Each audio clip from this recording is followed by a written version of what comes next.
Ang Huawei App Gallery is actually isa sa mga pinakamalaking app store ngayon sa mga smartphone. So titignan natin kung paano i-install yung mga top applications na yon gamit yung mga Huawei devices nyo. At syempre, gamit yung Huawei App Gallery. So yan yung titignan natin ngayon.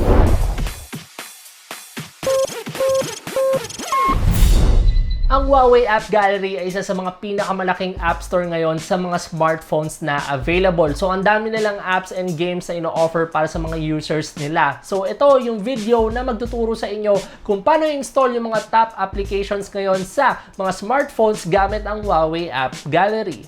Ang hawak ko nga pala smartphone is yung Nova 7i ni Huawei. So, kung gusto mo mapanood yung review natin para sa product na ito, may link yan dito or meron yan sa video description sa baba. So, simulan na natin itong video na ito.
So, dyan natatapos itong video na ito at sana may natutunan kayo kung paano mag-install ng mga top apps gamit yung Huawei App Gallery sa mga Huawei smartphones nyo. Kaya guys, kung may mga tanong kayo about Huawei App Gallery, pumunta lang kayo sa Facebook page ni Huawei or sa website nila. Pero kung may mga tanong kayo na tingin nyo pwede namin masagot is mag-comment lang kayo sa comment section below at baka may mga sasagot naman ng mga pre dyan. Kaya guys, kung nagawa nyo na yung like, dislike, comment, subscribe, maraming salamat at see you on the next episode.